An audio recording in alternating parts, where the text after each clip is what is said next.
So welcome back to my blog. So আজকে হচ্ছে ষষ্ঠী, মানে দুর্গা পুজো শুরু হয়ে গেছে, আজ হচ্ছে ষষ্ঠী। সো আমি বিষ্ণুপুরে ব্লগে বলেইছিলাম যে আমরা ঘুরতে যাচ্ছি পুজোতে। সেটা কোথায়? সেটা হচ্ছে আমার কানহা ন্যাশনাল পার্ক, যেটা মধ্যপ্রদেশে আছে। সেখানে আজ যাচ্ছি। আজ আমাদের ট্রেন আছে 1:30 নাগাদ, তো তাই জন্য আমাদের চান হয়ে গেছে। আমরা 12:30 নাগাদ বেরোবো। সাঁতরাগাছি স্টেশন থেকে আমাদের ট্রেন আছে।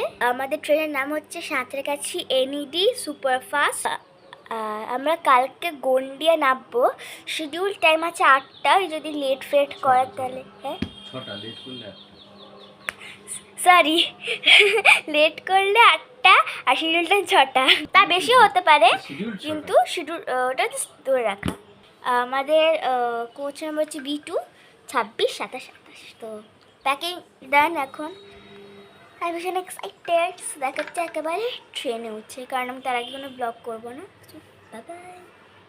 ট্রেন উঠে পড়েছি। ট্রেন দেওয়ার কথা ছিল 2টোয়, আর ছাড়া 2:15, আর ট্রেন দিল 2:15-তে। এখন দেখি কখন ছাড়ে দেখাচ্ছে। আবার আমরা রাতে এখানে খাবো, কাল সকালে নামবো, যেটা বলছি। Good morning everyone. সো এখন আমরা জাস্ট একটু আগে দুর্গ স্টেশন ক্রস করলাম, এরপরে গন্ডিয়া নামবো। এখন বাজাচ্ছে 7টা। শিডিউল টাইম 6টা ছিল, 8টা নাগাদই নামবো ধরে নাম, যেরকম আমরা ক্যালকাটা রেখেছিলাম। তো রাত্রিবেলা ভালোই ঘুম হয়েছিল, কালকে তাস খেলা ছিল দেখলেই। রাত্রি বিকেলবেলা একটু ঘুমিয়েছিলাম।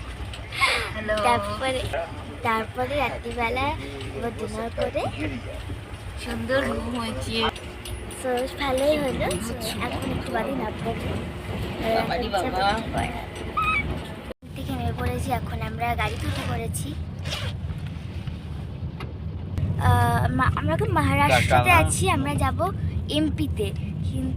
তো আমরা ওখানে কানহা ন্যাশনাল পার্কে যাচ্ছি, ওখানে সাফারি করবো। চলো ওখানে গিয়ে দেখা হচ্ছে। বাই। নাম্বার 1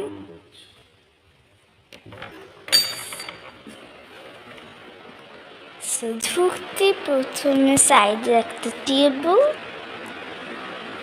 তারপর তার পাশেই আছে একটা বেড, তার সাথে পিলো। আর এখানে পর্দাটা সরালেই দেখা যাবে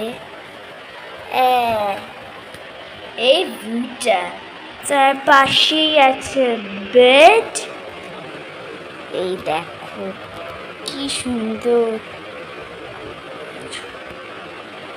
আর এটা হচ্ছে পিলো। আর এই ছবিটা দেখো, এটা বার্ড। এখানে 2টো ল্যাম্প আছে, প্লাস এখানে কেটলি আছে, প্লেটস আছে যেরকম থাকে, coffee powder, T whitener, some tea bags and sugar, and 1 glass. তারপরে এখানে একটা টিভি, একটা বড় টেবিল, এখানে হচ্ছে ক্যাবিনেট, এখানে চেয়ার আর একটা টেবিল, আবার এখানে একটা টেবিল, একটা চেয়ার। এখানে ফোন করার জায়গা। এটা দেখি কি আছে। এই দেখো কি বড় স্পেসটা। এটা মিরর,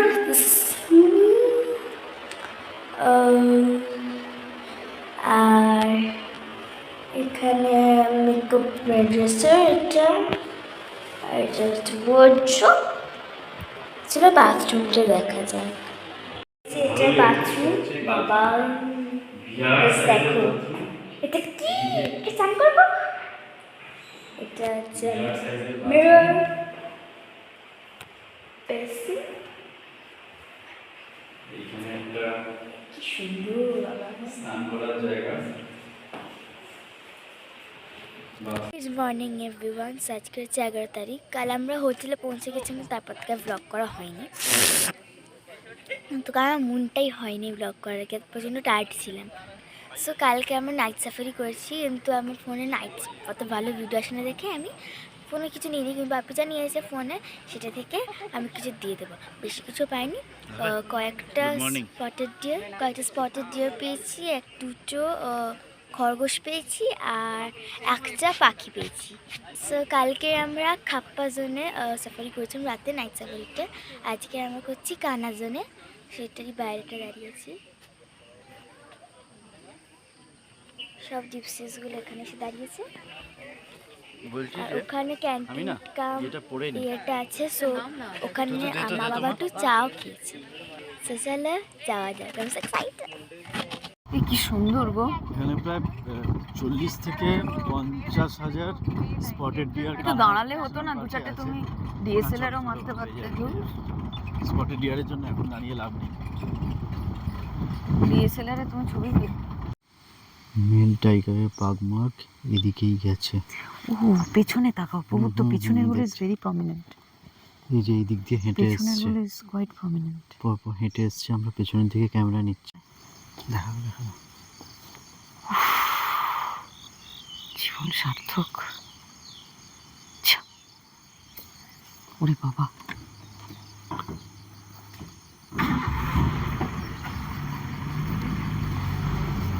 তারপর দাঁড়িয়ে চলে যাবে।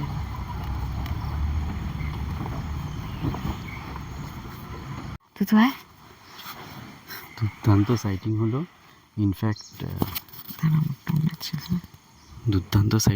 ইনফ্যাক্ট এখনো সাইটিং চলছে, ওই বুশের মধ্যে ঢুকে আছে।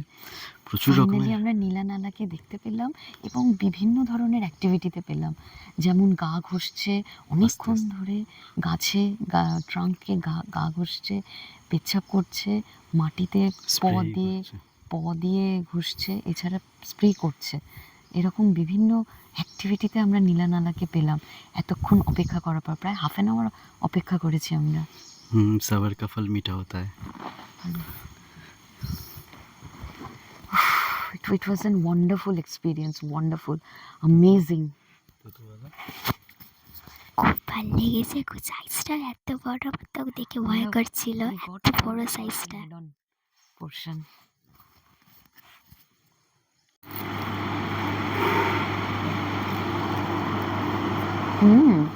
Nice one.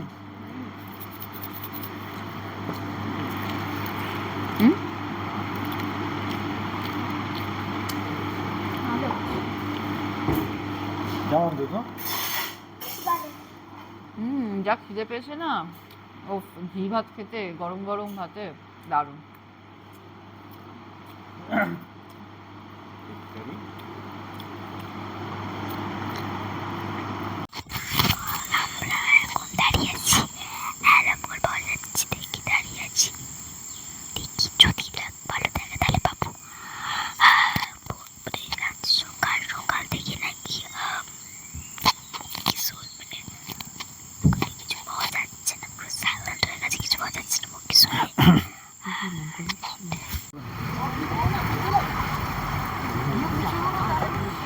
আচ্ছা চলে গেল।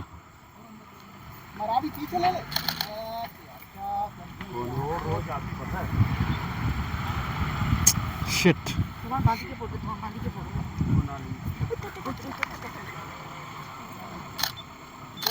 तब तो भगे अच्छी गैप देना चाहिए।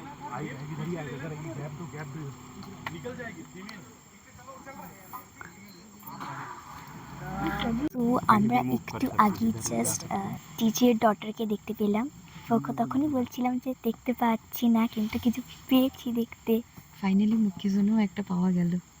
হবে না, কিন্তু আপনারা কানহার জন্য যেটা পেয়েছেন মনে আরো দেখতে পেলাম না কিছু, মানে কিছু বেশিক্ষণ দেখতে পাইনি।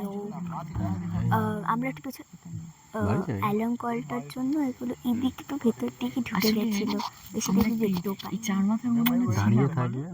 4:57 আমরা অলমোস্ট রেডি, এই বেরিয়ে যাব। চা খেয়ে ব্রেকফাস্ট নিয়ে 5:15-20 মধ্যে আমাদের জিপসি চলে আসবে, আমরা রওনা হব। ওই দিনকে আমরা কিসলি জোনে বাঘের পায়ের ছাপ দেখলেও বাঘের দর্শন কিন্তু পাইনি। যেদিনকে আমরা কিসলি জোনে সাফারি করেছিলাম ওই দিনকে বিকেলে কিন্তু আমরা কোনো সাফারি করিনি। তার পরের দিন সকালে আমরা কানহা জোনে সাফারি করেছিলাম। 2,000 years later. তুমি না, আমার এটা আসবে না। ওদিকে সানরাইজ হচ্ছে, এদিকে গ্রেজিং গ্রাউন্ডে হরিণ চিতল। চড়ে বেড়াচ্ছে, চিতল হরিণ। একটা হরিণ চিতলের আমাদের দল। দিকে দেখছে। খুব সুন্দর ল্যান্ডস্কেপ।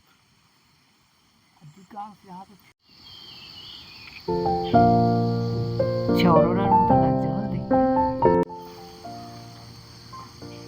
চারিদিকে প্রচুর পাগমাগ পাওয়া যাচ্ছে, তো কিন্তু টাইগার কোথাও দেখা যাচ্ছে না।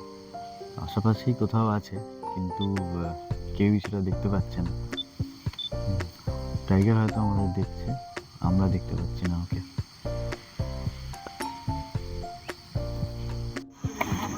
এই গ্রাসল্যান্ডেই আছে, এইখানেই ঢুকে আছে। কেউ কেউ দেখতে পাচ্ছে, তবে ঢুকে আছে ভেতরে বলে স্পষ্ট দেখা যাচ্ছে না। ক্যামেরায় হয়তো ভালো বোঝা যাচ্ছে না, কিন্তু যখন মাঝে মধ্যে দাঁড়াচ্ছে তখন দেখতে পাচ্ছি। অনেক দেখার চেষ্টা করলাম কিন্তু পেলাম না। আর এত গাড়ি ছিল, ওরা বেচারা ভয় পেয়ে আর জঙ্গলের মধ্যে আরও বেশি ঢুকেছিল। আর যখন উঠছিল তখন ক্যামেরাটা অনই ছিল না, তাই দেখাতেই পারি। তো আমরা আজকে সাফারি করছি, মর্নিং সাফারিতে। আর এখানে আমরা দাঁড়িয়ে আছি অনেকক্ষণ ধরে, বাঘ কাছে দেখা পেয়েছি কিন্তু ও বসে আছে, উঠছে না। আমরা একটু কিছুক্ষণ দাঁড়িয়ে থাকবো, দেখি কি হয়। তো আমরা একটু বাঘ পেয়েছি। শাটার পড়লো বোধহয় আমার এখন। তো দুটো বাঘ আছে, কিন্তু আমরা একটাকে দেখেছি উঠছে, দাঁড়াচ্ছে, বসছে, এরকম করছে। पहले क्या हुआ था इसमें ना, थक गया था थोड़ा आगे करने से। ব্রেকফাস্ট করে নিয়ে আবার বেরিয়েছি। প্রচণ্ড রোদ উঠে গেছে, তো वो जो टाइगर आप जो मीटिंग में थे ना, हाँ उनको आप थोड़ी देर पहले उठ के ऊपर और घास के अंदर चले गए बता। अच्छा अंदर। पीछे साइड में जो बड़े बड़े घास नहीं है, हाँ हाँ, हाँ আচ্ছা। और अंदर। अब वहाँ पे कुछ दिखते नहीं। ওই যে দুটো বাঘকে আমরা তখন স্পট করেছিলাম, ওরা খানিক পর উঠে, জিপসি যখন কমে গেছে তখন উঠে গিয়ে ওপরের পাহাড়ের দিকে চলে গেছে। তো আপাতত ওদের আর দেখা যাবে না, তো আমরা এদিকটা স্ক্যান করব। তবে এতটা রোদ উঠে গেছে, জানি না কীভাবে।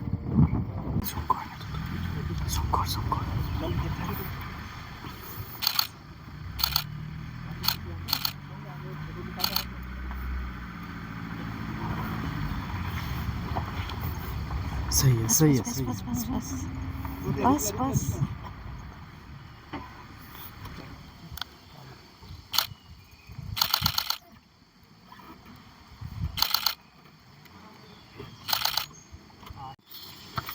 भैया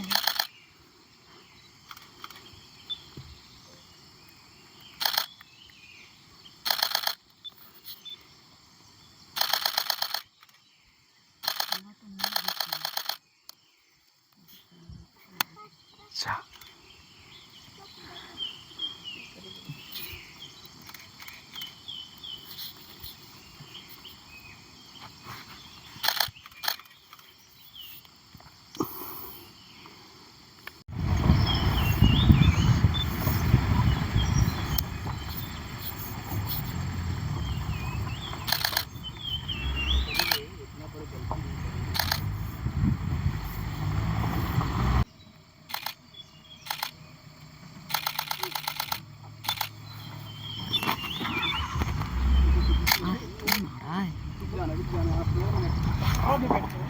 কোনো এক্সপেকটেশন ছিল না, কিচ্ছু ছিল না। অল অফ এ সাডেন রাস্তার বাঁদিক দিয়ে রাস্তার বাঁদিক দিয়ে ঝোপ থেকে বেরিয়ে চলে এলো।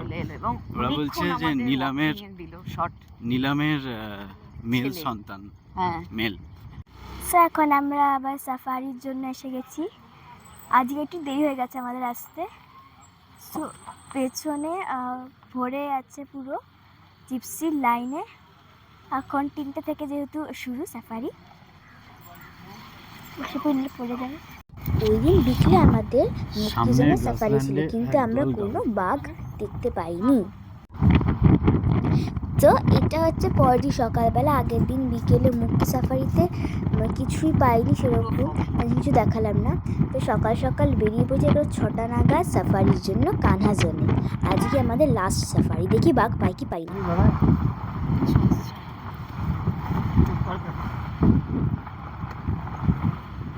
पूरा ये मई तक लैपिंग